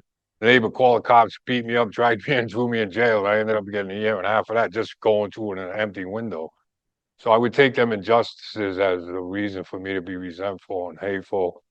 And so for me, stepping up to the plate and just realizing that, hey, I'm 67 years old. I'm not into the excavate. My sister died in Newport, hit a tree 6 months ago. They found my brother in Florida a year ago, unresponsive. And another brother of mine, 2 years in California, he died. He needed a heart transplant. My mother, 5 years ago. So I had a lot recently. So I just moved into a high rise 4 months ago. I'm 67 years old. I'm thankful I got lengths of days. I lived this long through what I lived through.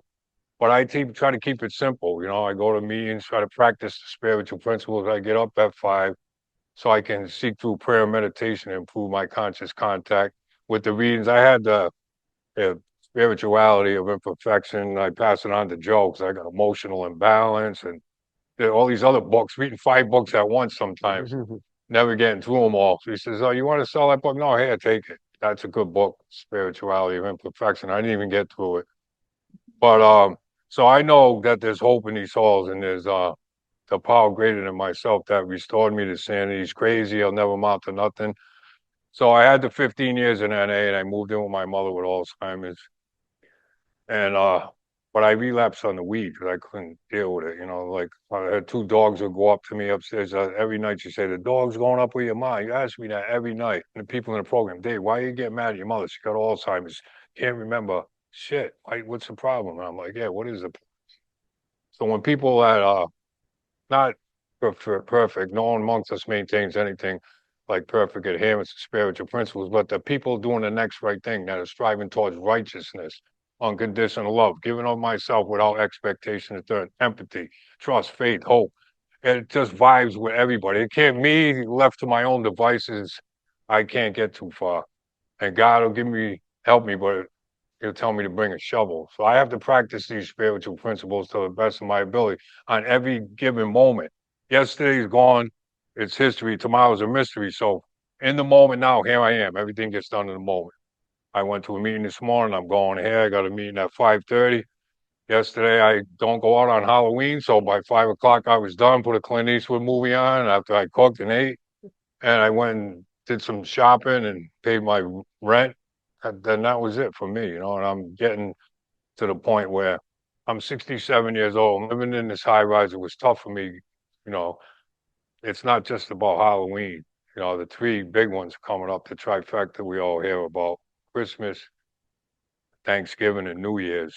When with my dysfunctional life that I created from the past and where it is now, I have to be conscientious in the moment by seeking through prayer and meditation to improve my conscience. I'm going to go to these functions with people I'm estranged from for a long time. Over here, over there, I'm going to have nobody. I have Thanksgiving people in the program will offer me to go. I'll have this marathon, knockathon, or whatever. I can go there. But I can be content, like knowing that I can just show up for life, practicing the spiritual principles in all my affairs. And at the end of the day, even if everything went sour, I can give thanks and praise for the fact that I didn't drink. I didn't harm anybody. And if I did, I can promptly admit it and shape it up like that. Even though I'm a runner, I got many miles to go before I sleep. I'm content being 67, not thinking, oh, I got to do all this excavation work. Oh, I got to practice all these spiritual principles. I got 24 hours in a day. I'll try to keep it simple and just do the best I can.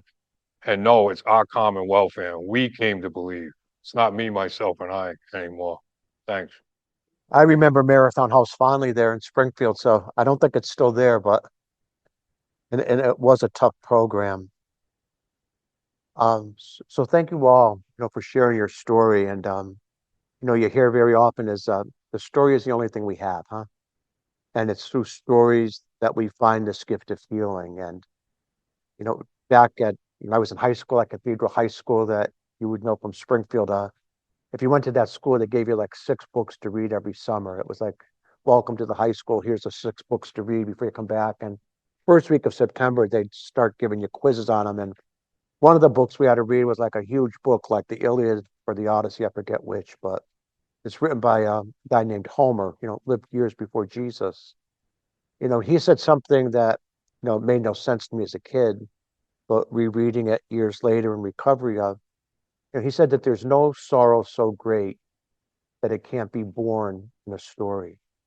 There's no sorrow so great that it can't be born in a story. That by the use of stories, of narratives, that's how we put the pieces of our life together. And if you look at the big book, if you look at your own literature, only 1/3 of the book is dedicated to the so-called program, like how it works and those things. But 2/3 of our big book is stories, huh? Because the early founders realized very soon that what's going to attract people to recovery, to this gift of recovery, what's going to make it contagious is identification. And with what do we identify? Not PowerPoint lectures, maybe like I'm giving today, but we identify with stories, huh? The story behind the presentation. And her name is Mary Catherine Bates, and she taught at Amherst College. And somebody here was saying, Chris and his wife, that they spent so much time in Western Massachusetts. That's a beautiful community. It's not only home to UMass, but also to Amherst College. And, it's agricultural, yet there's those academic institutions in it. And Mary Catherine Bateson taught there for a long time before finishing up her career teaching at Boston University. And she wrote a book that I use in a course that I teach every spring semester to seniors getting ready to graduate. And the title of the course is Leading Lives That Matter. And we look at things like life story, where we came from and what's the difference between vocation and a work. And, how do I know what I'm called to do? Where's my happiness? How do I integrate these types of things and what I've learned in a liberal arts education? And Mary Catherine Bateson's claim to fame is that she's the daughter of Margaret Mead, the great anthropologist. And she wrote a book that I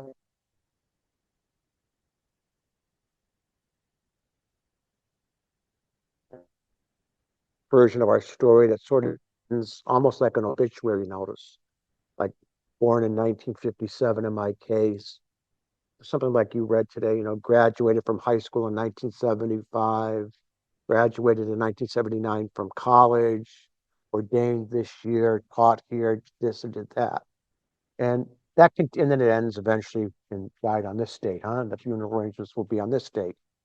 And Mary Catherine Bateson said that that's the version of our stories that most of the world is most comfortable with. And I think that's the version of our story, sort of like that linear story that most of us are comfortable with because it was safe before we enter in the work of recovery. And the challenge of recovery, and she's not writing about recovery specifically, she's talking about the human experience. The challenge of being these persons that are fully human, therefore fully alive, is to embrace what she calls the discontinuous version of our life story, with its ups and its downs, its twists and our turns, the good years and the not so good years, the good relationships and the not so good relationships, the pain that we're feeling right as we sit here today, yet the joy that we still feel despite the lingering pain. That this discontinuous version of our story is what we look for when we listen to speakers like we had today, huh? Where is the healing in that up and in that down? And as I began be able to tell my story in freedom, being able to understand different pieces of it long after I was out of that childhood house, and you spoke about the inner child, and one theorist that I've read that made so much sense to me. She was writing about this, Karen Casey. I don't know if you read some of her books, but she said within us, there's probably not just one inner child, the little kid. There's also like the 8 or 9 year old, huh? Then there's like the young adult and all of that. We say we don't fully develop. We're learning that, our frontal lobe thinking processes once we're in our 20s. So maybe each of us, and I sort of look at like we're carrying triplets, huh?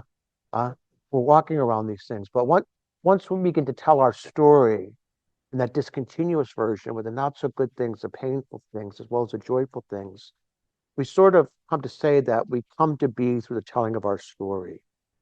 And as I began to listen to other people tell their stories, as I began to be informed by these people who write so well for us, um, there are things that I think we've come to realize, and I came to realize. First of all, and I think we can all say this, I needed to be a kid and not a parentified adult at the age of 7. That little kid standing at the top of the stairs. I keep looking to those stairs there, huh? I'll be fixated on this, you know, sort of became like the quasi husband to my mother because my dad was never there, huh? I became her best friend, you know. The other brothers were out doing their own things, I sucked at sports, They have a picture of me trying to play in the outfield in baseball because they thought that was the safest place to put me. And I'm there in the playground, Marshall Field playground up there where we all played as kids. And they have pictures of me picking like at the dandelions and all of that. So they sent me for accordion lessons, thinking that would make everything better. That would keep them busy, push all the buttons and figure that out and go into your own world even more. I needed to be a kid. So I look at my story, I needed to play. Yeah. For the first time in my job, that I took a priest to a treatment center for a lot of adult child issues that eventually led to drinking and other problems too. I went to the treatment center and they had a room in it with things like a sandbox and things like play toys. And I spoke with one of the therapists and said, we actually have play therapy here as part of it. And that sound ridiculous, huh? But we needed to play, huh? We needed to carry around that baby rattle for a while, huh? We need to go back and do these things to find the healing, huh? We need to be able to color outside the lines, huh? I was left-handed and never could stay within the lines, so like my artwork went right in the bird cage, so, at the school. Uh, I needed to be me and not you. Huh? I needed to be me and not you. Some of the things we might feel, I needed to know my mom and dad better. And with me, that still lingers long after they're dead, huh? This very wise Jewish therapist, said to me, talking about troubled relationships, he said, sometimes the relationship or the healing can never fully set in. And this sounds morbid until the person is dead. Because while they're living and you're living, you're always hoping that's part of the nature of us. You're going to make it better, huh? I'm going to make this better, I'm going to have a third and fourth and fifth chance. I'm going to keep going back and making this better till it fits the way I want it to be. And especially if it's in a healthy, toxic relationship. You know, as a young kid, and I didn't even realize what was happening until I got sober and went through years of therapy. There was a priest in the church I was um, in eighth grade who sort of began like telling me, "You have a vocation. I can see it in you." So I became like his best friend, huh? You know, he had a summer house out on the lake, and he'd bring me and other young kids there and all of that. Sort of like mentoring me to get into the seminary and all of that. Not saying that I didn't want to go in, but then when I got ordained, always picking up the phone, "What are you doing on your day off?" Now, this guy's 30 years older, 25 years older than me, huh? Calling school where I'm working and saying, you know, tell him after he's done classes, this is before cell phones, to call me. You know, what are you doing tonight? Where are you going to eat? You know, very unhealthy, possessive relationship that, you know, was grooming. You know, this is long before the sexual abuse scandal. I had no idea. So I said, where was I? Well, how was I so dumb? You know, and his therapist said that probably the only reason it didn't escalate to the next level is because of what your dad did for a living. He was a cop, you know, and there'd be repercussions. And, you know, but, you know, Catholics were too protective of the clergy at that point to say much, you know, so you want to rock the boat. But as I look back and sort of say, you know, my dad was sort of like saying, you know, you don't need to be spending all your time there. You know, you don't need to go there if you don't want to. And, you know, a therapist had to say that to me, that part of owning your story and telling it in freedom, that healing in that relationship, it can never be healed. You can never go back and try to make this better. You can't. Huh? That ship has passed if you're going to stay well and stay abstinent. And he said the healing will only come when that person dies. Huh? And that was so true in my own experience. You know, that person died a few years ago. And that's like another hurdle, a happy hurdle in treatment, to be able to say that I've given up hope of a different past, as you said, you know. This is when we know that we're recovering. Lily Tomlin said it so well, being healthy is about giving all hope for a different past, a different yesterday. And it takes months and it takes years to get there. Getting well is about giving up all hope for a better yesterday. You know, our hope is for a better today and a hope for tomorrow. So owning our story isn't the easiest thing to do. I know it takes guilt, especially to speak about guilt and shame that we sort of inflict upon ourselves because we live in this less than perfect household. It takes a lot of courage to tell people what we're thinking instead of what we think they want us to say. I was great at that, people pleasers, huh? So bravery, Brene Brown says it so often, bravery is the thing we need to live authentically with being perfectly inhuman and people in recovery. And she said the means to do this are three things, which she calls the gift of imperfection. And what are they? The gifts of imperfection teach us courage to speak our truth, to speak our story. It also teaches us compassion to listen to other people's story. And through courage and compassion, it teaches us connection, huh? The three C's that is happening in this room tonight and today because of our risk to share our stories, to tell our stories. The gifts of our imperfection is that the imperfection teaches us courage, compassion, and connection. We talked about vulnerability. Thank you so much, huh? And because you talked about shame and guilt, and shame and guilt need a couple of things, to survive. The only way to keep them alive is shame and secrecy, huh? And guilt. These are the three things that really shame needs to survive. Secrecy and the shame that goes with it. And part of telling our story is being able to move beyond the guilt and the shame. What I'd like to do now, before going in our last section, to talk about moving beyond the laundry list, moving from the problem to the solution. That when we begin to talk about the solution, the song, nobody promised you a rose garden. That's life, huh? So the solution, nobody promised us the rose garden, huh? There are things, despite all our work, despite all our effort, despite all the number of meetings we go to, that we can't change.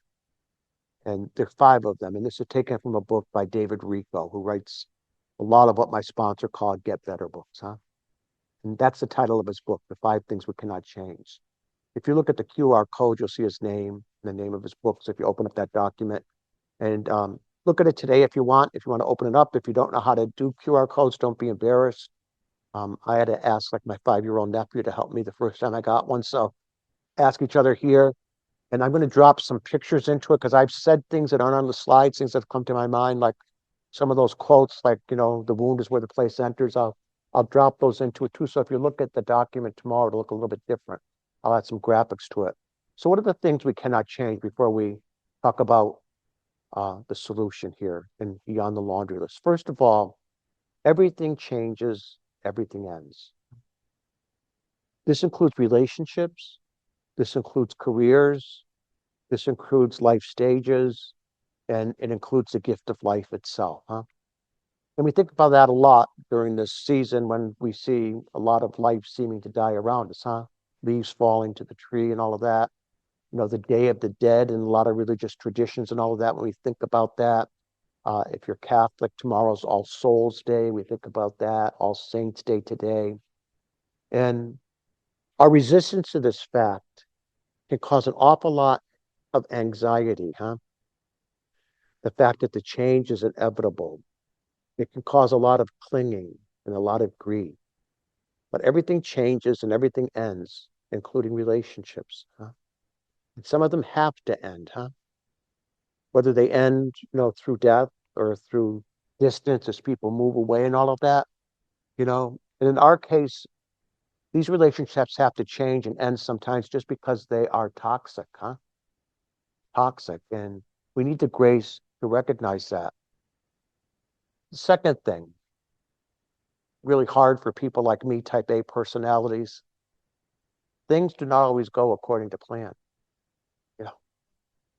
Life inherently is unpredictable and full of surprises, both welcome and unwelcome, huh? But our insistence on controlling outcomes can lead to frustration and disappointment and a sense of failure, huh? Because things don't always go as planned, huh? The best made plans, of mice and men or whatever they say, those are a recipe for disaster, huh? Expectations are premeditated resentments or something like that, whatever we say, huh? We like to control things, because that's the only way we could manage our life. If I can keep my life together and keep my SHIT together and look perfect and all of that everything goes according to the plan, that I'm going to survive this, huh? But things don't go according to plan. Life happens. My own life journey, the relationship with my family, particularly with my dad, that was hard because I didn't like what was happening in the house and all of that, even come to a point where it'd be better off if they were divorced, even to a point, it'd be better off if he were dead, thinking those types of things, that this would just bring an ending to it. I was ordained a priest, actively drinking, and my dad had a heart attack and was in the hospital that I was working as a chaplain. And I went down there to see him on his deathbed and met the child that he had had out of wedlock for the first time, the deathbed, life doesn't go according to plan, huh? And talk about like mixed emotions coming in, huh? You're mourning your dad's death. You're trying to be the professional priest. You're meeting this kid for the first time that you're related to. That these things happen in life, huh? This is part of our journey. And then, you say to yourself, no wonder why I drank, huh? Because I know today, being sober many years, I still know today what would make things feel better, huh? When these painful things happen, Seagram 7, my best friend, this misery would go away. And it would work until it didn't. We all know the sad endings. That's why I keep going to meetings, huh? It's not the answer, but things don't go as planned. Third thing related to it, life is not always fair. It sucks sometimes, huh? There's injustice, there's inequality, there's even random misfortune. Some people just seem to have a string of it. And, feeling entitled to a perfectly good life or fair life will just breed a lot of resentment and bitterness and a sense of being victims. So what we need to be able to do is, move beyond blame for the situation I find myself in even today. And it allows us to respond more compassionately to ourselves first and foremost. Say, yes, this is painful. Life is not always fair. And then we come to that point of being able to say, I need to take responsibility for my own happiness. It's an inside job, regardless of what is happening around me. That as terrible as this is, life is not always fair. It's not always going to be that rose garden. The next one that goes along with it too, pain is part of life. One of these great thinkers, his name was Marcel Proust. He was a French writer writing back in the 20th century. And he said, there are some things we can ignore as we go through life. But he said, to pain, we must listen. There are some things we can ignore, but to pain, we must listen. That pain is an incredible motivator.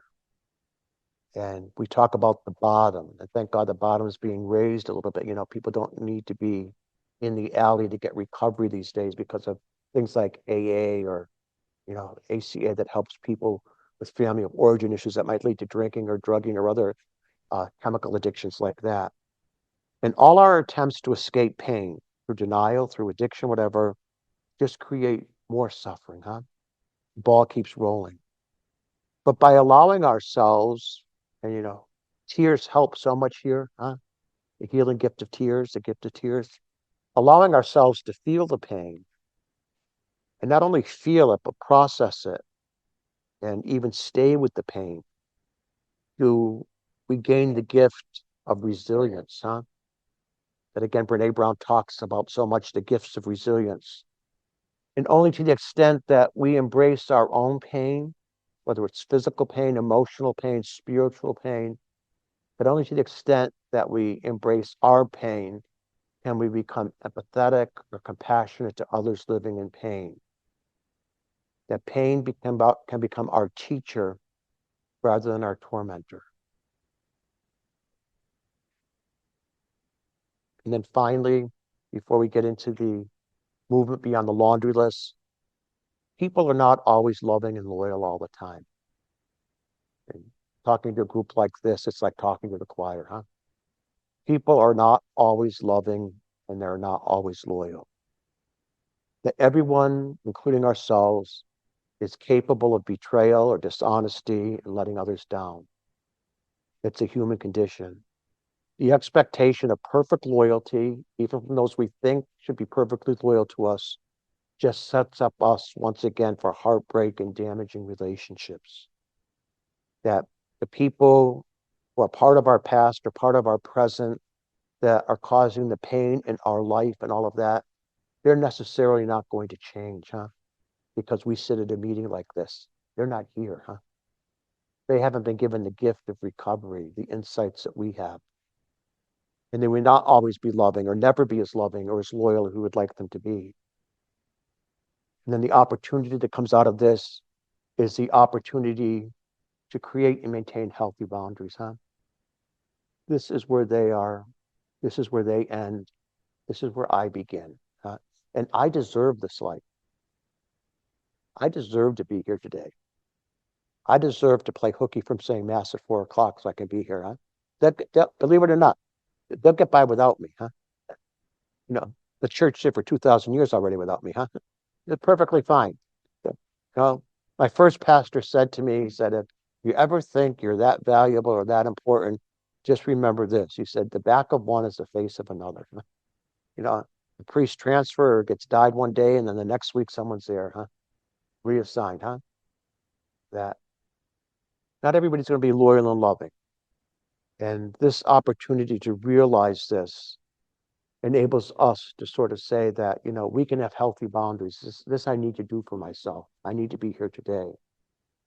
It teaches us, even in a distant way, to sort of not have pity on the person, but understanding, huh? Some compassionate understanding that, we can love them, but we don't have to like them, huh? Which I recognize as a little kid very on in my own home. So let's just wrap this up because I do have to say mass at 5:45. I couldn't get anybody to take that mass, only because I couldn't get somebody to do it. Otherwise, I'd hang out and go out to supper with somebody or whatever. But we all know the ACO laundry list, and perfectly intentionally when we were planning this, I said to Allison, let's not, read the list. Let's not read the problem. Let's talk about the solution. Let's begin with the promises. So this is where I want to come back. We all know that. And we don't want to end here by looking at the traits, or the flaws, or the wounds, or necessarily even talking about, our own personal pathologies here. We want to talk about hope and leave on that note of hope. We want to look at the flip side of the laundry list, huh? And that invitation, as you so beautifully introduced us to reparent that inner child or those triplets within us that we're carrying, huh? Psychologists, if you're new, I don't know if any of you are new here, but they often speak about this inner child as a subconscious part of our personality that retains this emotional impact of our childhood experiences, our adolescent experiences, our experience as a young adult. And this imprint that is left, which is very visceral, huh? That we feel this physically, it's a somatic thing. The body feels it, huh? It's not just a mental construct. We feel that, huh? Within us, huh? And sometimes, and I don't like these sexist images or gender specific images, but sometimes for men, particularly, none of us who have ever carried children, it's hard for us to imagine ourselves carrying a child within, but I invite all of us to see ourselves, regardless of gender, as bearers of life that's waiting to be birthed, huh? Waiting to bring that inner child to new life, huh? You know. So this imprint includes a lot of joy and excitement when things went well in our life. We might try to recreate. If I can only spend my time remembering the very happy parts of my childhood and dwelling on these things only and trying to recreate them, then the bad stuff's going away. It's not the way it works, huh? We have to look at both sides of the ledger. So the inner child, bears not only the joy and excitement, the imprint of that, but also the pain, the confusion, the fear, and moments of disappointment or what we call trauma. And this recognition of an inner child usually begins in very subtle moments, huh? It might be from reading a book. It might be from listening to somebody else's story. It might be from an experience when we meet a parent that we haven't been in contact with for many, many years and it resurfaces, huh? And you step back from that and say, who was that speaking? Who was that acting out in that situation? You stop back and look at yourself and begin to say, that's a younger me, huh? That's a younger me, a voice that never spoke itself. So important to remember as we look at these things that this inner child, as we said, reflects various developmental stages of our life, preschool or the high school or even the young adult. And above all, inner child work that we're about is breaking generational patterns passed down from parents or caregivers, huh? Where people lived in these relationships, where our parents themselves were probably adult children of parents who were unable for multiple reasons to parent them in gentle and loving ways. Our parents were probably children of parents who lived with addiction and mental disorders. When I first got into treatment, and after I was there a month or so, they began to do some of this family of origin work and began to ask questions like, does anybody in your family have an addiction issue? And I said, no, my parents don't drink. My mom and dad don't drink. Maybe at Christmas I'll see them drink, or if company comes once in a while, there's alcohol in the house, but it has dust on the bottles. That never made sense to me once my drinking kicked up. Why would you let the booze be there long enough to get dust on it, drink it? Um, but it becomes a pattern of just being able to look back and being able to break generational patterns that we've lived with. But when they began to ask me these questions, like a month later, like the third month of treatment, they said, why don't you talk to some of your relatives and some of your cousins and just ask that same question, what was in your family? And I found out that a couple of my uncles that died that I didn't know well, the reason they died was because of addiction. So, you know, I found out when I was like 18 or 19 that my own father's father had committed suicide. And my father found him when my father was 12, hanging in the garage of their house, not far from where we lived. Never talked about, largely because of my father's mother, the matriarch, very strong lady from Germany. Uh, she could have been Hitler's gun mole. It was tough. She was tough, but you never talked about her husband, huh? You never mentioned the word, you know. You ever asked her about it, you know, she wouldn't hit you, but you just knew you don't go there. And it took another cousin whose parents had told him what had happened. Do you know your father found his father hanging and all of that? And then I begin to look, I'm learning this at 19, my drinking is just beginning. And you say to yourself, again, no wonder you drank, huh? You're trying to process all this in a family that lives with the rules, don't talk and don't tell. Even my own dad said to me, I can remember him saying it to me like when I was 15 or 16, Mark, nobody knows what you're thinking. He said, you never say what you're thinking or how you're feeling. No, no, he's living with his own issues and all of that, survivor of that trauma and all that. And it just passed down to me. If we see people who don't talk about their own experiences of pain and healing, which my parents didn't, huh? We sort of learn that generationally. And what our work is about here is breaking generational cycles and being able to develop healthier dynamics and to move on beyond constant criticism or manipulation or disrespect of boundaries or excessive drama and instability or jealousy and control or living constantly in unresolved conflict that we've put up with for so many years. Living in a house where I'm constantly being criticized by my spouse or my partner, where I'm constantly being manipulated, almost gaslighted, huh? Where there's constant disrespect of boundaries, huh? Wanting more from me than I could possibly ever give. Me being the one who has to give all the time, or the other is the taker. Living in households with excessive drama and instability, sort of like an episode of Captain Chaos, huh? That's my house. Ask a kid to draw their house sometime, huh? When mom and dad aren't around, and to sort of tell you the story of what's happening in that house they've drawn, and give you a pretty good insight of what the dynamic is. Houses of jealousy and control. Who are you talking to on the phone? Who's that person you're going to see? Why are you always with your girlfriend? Why aren't you home taking care of me, huh?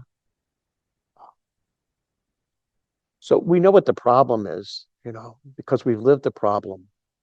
And then the solution, as your literature sells so well, is simply this: to become our own loving parent, huh? And that meetings like this, to quote your literature, become that safe place where we find freedom to express all the hurts and fears we've kept inside and to free ourselves from shame and blame that are carryovers from the past. This is a solution. And how does this begin? The solution. Your literature says it so beautifully, huh? And giving this talk gave me the opportunity to look at your literature and come to love it. That the healing begins when we risk moving out of isolation. My dad recognizing in me at 15, Mark, nobody knows what you're thinking, huh? Because the safest place was my own little world, huh? I'd go down in the basement and play school. I was the teacher and the student, huh? I want to be a teacher. I like this because I felt safe at school, huh? So I'd have my own imaginary world, imaginary friends. Now, that might be okay at 3 or 4, huh? But when you're in that world as a teenager, something's wrong with that. We learn to reparent ourselves as a result of work like this, with gentleness, with humor, with love and respect. What I felt as soon as I walked through these doors today, huh? Gentleness, humor, love, and respect. First thing Tom said to me, nobody's in charge. How nice is that, huh? Says to Tom, where's the podium? Where do you want the podium to be? What kind Perfect, huh? Nobody's in charge, huh? Somebody came in with a pie or something. Somebody said, "Sam, where do you want to put it? Wherever you want to put it." Yeah. Well, I guess with the food, huh? He must be great to live with, right? Uh, although we might have had alcoholic or dysfunctional parents here, our higher power, has given us these 12 steps of recovery. And it took that meeting, a chance meeting on a cold winter night in New York, when Bill Wilson and Lois were living above a clubhouse, an AA clubhouse, because they couldn't afford their own house. Bill had sort of drunk the fortunes away and they were just getting better. And so they had to live above where the AA meetings were. And he heard like this knock at Christmas time and he thought it was like another bum coming to get money and all of that. And he even told the guy running the clubhouse downstairs, not now, come back tomorrow when the meeting's open. But the guy was persistent. So this older person, trudged up the back steps as they tell the story and got into the upper loft where he was. And they opened the door and Bill saw this guy covered with snow, topped with a big black top coat on him. And, he was ready to give him the bum's rush too. He was going to give them to himself. And then the guy opened up his coat and he had a Roman collar on, and it was a priest, Father Ed Dowling. And Ed Dowling had just looked at one of those first copies of the big book that came out. He got it in St. Louis because the big book was being sent out to places they knew they didn't have meetings. They couldn't get everywhere. There were only 100 people at the beginning of AA. So they said the book is the way to carry the message. So he made the journey from St. Louis to New York. And he said, I want to find the person who wrote this thing, who wrote these steps. And what he said to him, he says, do you know that these steps parallel almost to the T the spiritual exercises of St. Ignatius, which had been written centuries before? And we talked about Gloucester, that retreat house run by the Jesuits. People come and will spend a 30-day retreat there, mostly in silence, working with a priest or a director who gives 2 or 3 talks a day on the spiritual exercises. But they'll spend 30 days going through those exercises, which begin not with saying, oh, everything is wonderful and lovely and God and I are in love and kumbaya and let's sing. But it begins with the dark night of the soul, huh? That the first weeks of the exercises are into the darkness. They begin in hell. That's where they begin. And then make the ascent out, transformation, and then resurrection, and then new life. And so they looked at them, the spiritual exercises are laid out. They looked at the 12 steps. And, both of them came to the conclusion, this is no coincidence, huh? This is God incidence, huh? That this is something so fundamental to the divine power at work in the gift of our recovery. But we don't need just the steps, huh? We need meeting. We need the telephone, not texting. Our sponsor always says to that, text is okay, like in an emergency, or even now, years since I've been around, meet me at this meeting at 6, I'm on the way, because I know my sponsor, the guy that I needed, is a former jail guard. And now he's a police chief, ran the narcotics bureau and all that. Tough guy, right from Boston, tells you as it is, calls me the drunk monk, that's my nickname. Yeah. So he's busy, I'm busy with my job. So we'll text for that. But any substantive thing, he said, I don't want to, no text, let's just do no emails, it's only for emergencies. So we use meetings, we use the phone. But most of all, we share experience and strength and hope with each other. And when we come to that point when we're able to release our parents or others in our past from responsibility and begin to look at ourselves, we begin to make very healthful decisions, as your language says, as actors and not reactors, huh? Isn't that a great space to be in? I don't have to react, to what's happening with you. I'm sorry, but it's sort of like, your circus, your monkey, huh? I'll be here for you, huh? Your farm, I've heard that in 12-step rooms too, This is where I end and you begin, huh? That we become actors and not reactors. And as you say in your solution, then we begin the movement from hurting to healing to helping. What a wonderful journey that is, huh? From people who hurt to people who become healed, which is ongoing, the people who help. And there's some divine agent at work in the writing of your own literature that you're so be proud of. And then we begin to focus on ourselves in the here and now. We begin to take responsibility for our own life, and love begins to grow within us. So the solution then is about shifting the story we tell. We shift the story to say things like this. Yes, the pain is old and deep, but it doesn't have to be permanent. I'm grieving much more than a person, relationship with my mother and father and all that. I'm grieving unmet needs, not just a person's needs. The solution, my younger self just wanted to feel chosen and safe. You needed your mom to say that to you, even if it's at the point of her death, huh? Love you, sweetheart, huh? I'm allowed to grieve and still be healing. I can still be grieving, but healing, huh? That the grace is in the grieving sometime, huh? I'm learning to become my own safe space. When I walk into the place I live in, I feel safe. When I walk into a room like this, that's huge, huh? We have to create those spaces wherever they are. Even if it's one room in your house, I need to create my own safe spaces. Missing someone doesn't mean they were necessarily meant for me. Just because I miss them, it doesn't mean that was the person I was meant to be with forever, huh? Missing them doesn't mean they were meant for me. I may be craving comfort, but not the connection with somebody who's toxic, huh? I may be missing connection and comfort, having a physical relationship with somebody, not the connection. I also say mass in our women's jail. And 89% of the women who come in are in some form of recovery from chemical addiction. And I would say even a greater number are there with ACA issues. Huh? And, because I'm in recovery, the sheriff's department lets me do 12-step meetings besides saying mass. So I think they get more out of the 12-step meeting than the mass, and that's all right. It's where God works, I never get upset if more come to the meeting than the mass. It's just God works everywhere. And, people will talk about all these different relationships and, 2, 3, 4 relationships. And, I would say, well, how is the first relationship different than the second, or the second different than the third? And I'll always say second was worse than the first, third was worse than the second. And so you begin to sort of like question and say, well, why are you looking for a fourth relationship even as you get out of here? And very often, on more than one occasion, I've gotten the answer because a relationship is better than no relationship.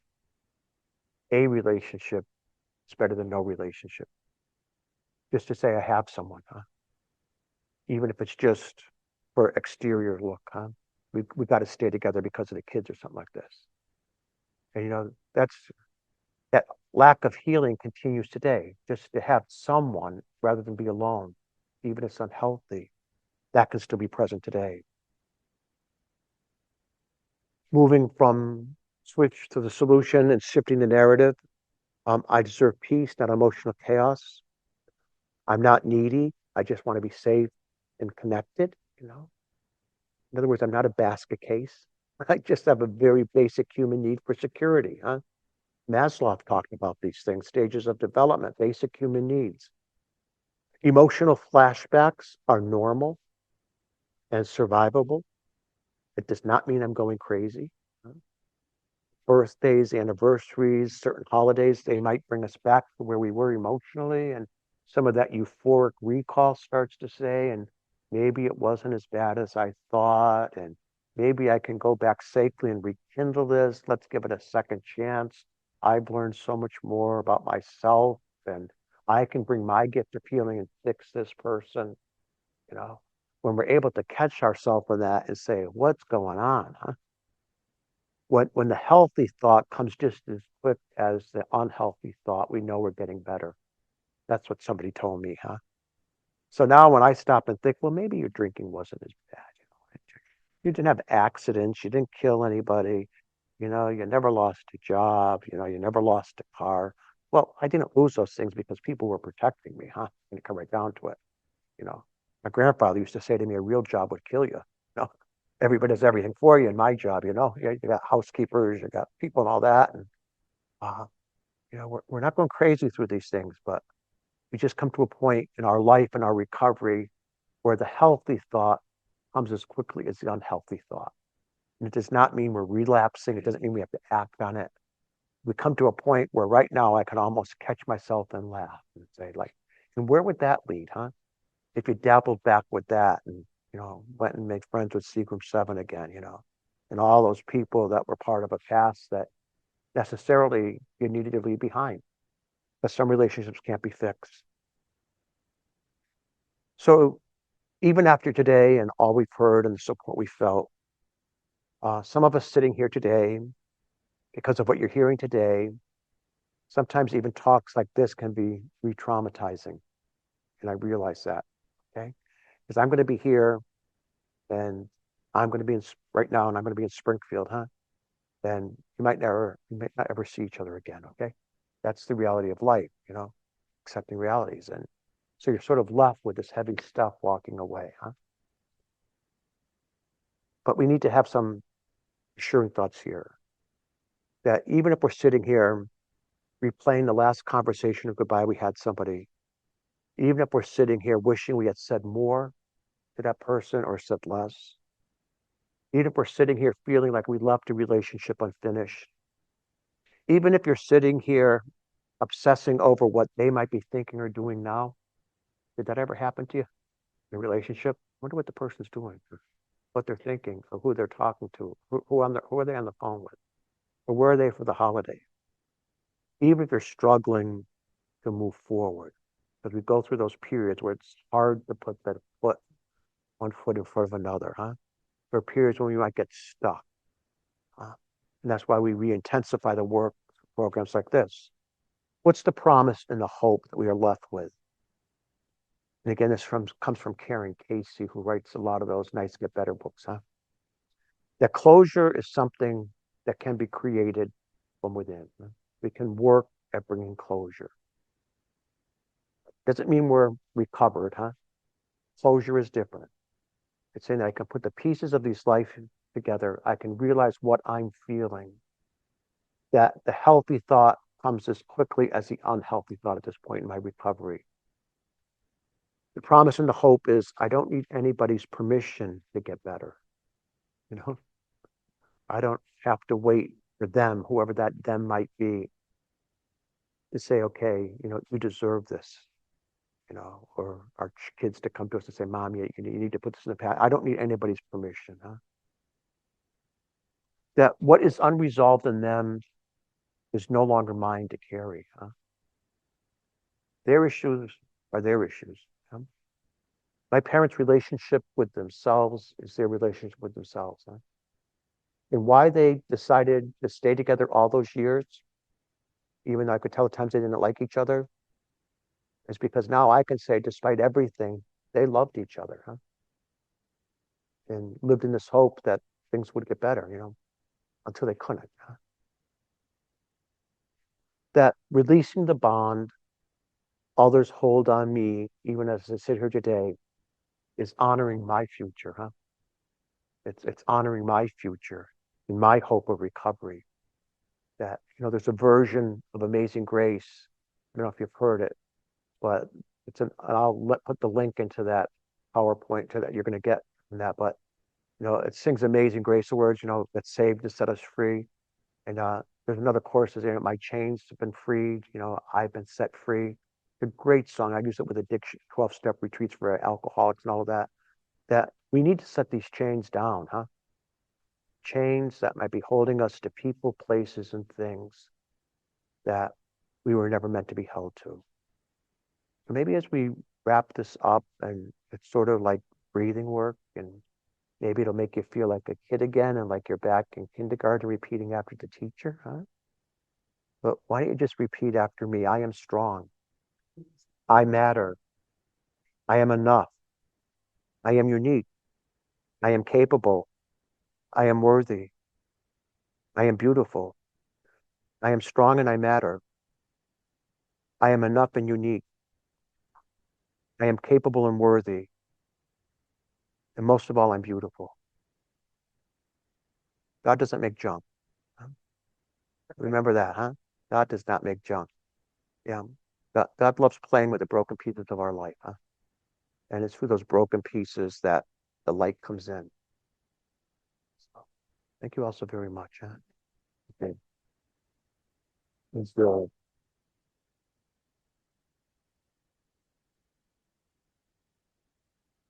Oh, Mark, I'm a little envious of people living in Springfield, right?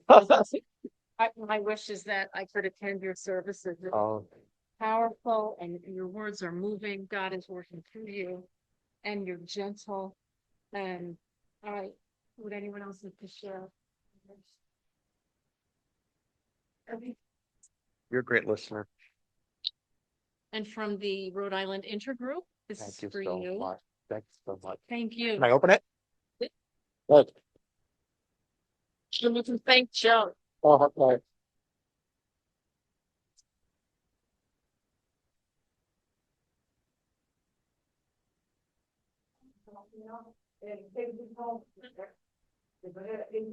Worth it. I am worthy. I am beautiful.